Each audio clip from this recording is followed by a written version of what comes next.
मेरा नाम विनोद है।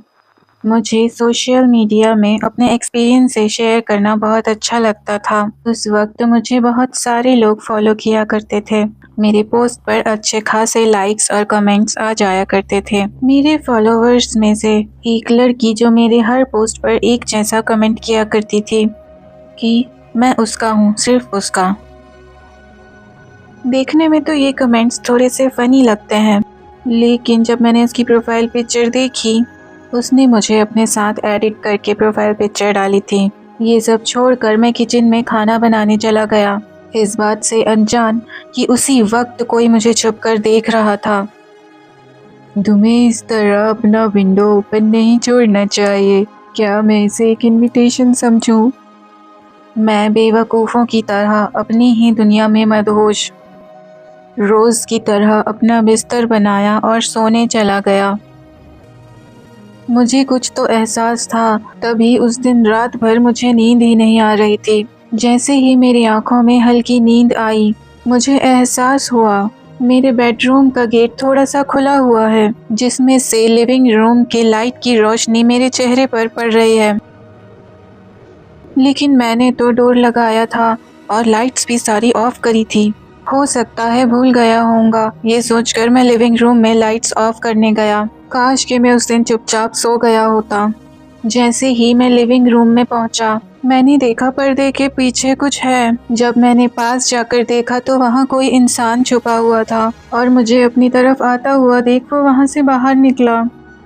पीकाबू, मैंने तुम्हें डरा तो नहीं दिया। मैं तुम्हारी बहुत बड़ी फैन हूँ। मैं यहाँ तुम्हारे साथ रहने आई हूँ। मैं तुमसे बहुत प्यार करती हूँ। मुझसे ज्यादा प्यार तुम्हें कोई और कर ही नहीं सकता। तुम सिर्फ मेरे हो, सिर्फ मेरे। ये क्या बड़बड़ाई जा रही है? ये अंदर कहाँ से आई?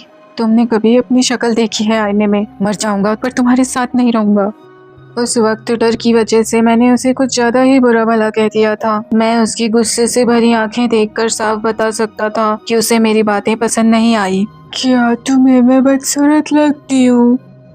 तो मैं तुम्हें भी बदसूरत बना देती हूँ। फिर हम दोनों बदसूरतों की जोड़ी बहुत अच्छी लगेगी।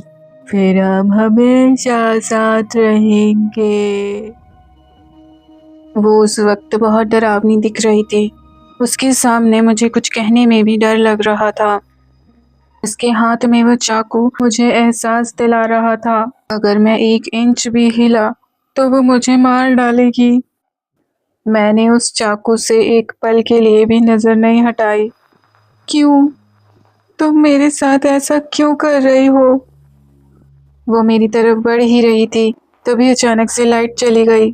मौका देखकर मैं वहां से उठकर धीरे धीरे अपने बेडरूम की तरफ भागा और जाकर अपने बेड के नीचे छुप गया। डर और जल्दबाजी में मैं अपना बेडरूम का डोर लॉक करना ही भूल गया। जैसे ही मैं निकल कर डोर लॉक करने का सोच रहा था, उसके पैरों की आवाज़ बहुत पास आने लगी। मैंने सोचा बेड के नीचे ही छुपे रहना ज़्यादा सही होगा। वो आ गई। अच्छा, तो क्या हम छुपन छुपाई खेल रहे हैं? तुम्हें बताना तो चाहिए था। क्या तुम मुझे धप्पा करने के लिए छुपे हो? मुझे याद आया, कमरे में डेस्क के ऊपर मेरा मोबाइल रखा है। मैं हिम्मत करके बेड के नीचे से निकला। मैंने जल्दी से वो मोबाइल पकड़ा और बाहर भागा। मुझसे जितना जल्दी हो सकता था मैंने उतना जल्दी किया। रुको, कहाँ जा रहे हो? मैंने कर दिखाया। मैंने उसे बेडरूम में लॉक कर दिया। अब तुम्हें पुलिस से कोई नहीं बचा पाएगा। ये सब तो बस एक प्रैंक था। मुझे बाहर आने दो, मैं चली जाऊंगी। भाड़ में जाओ तुम।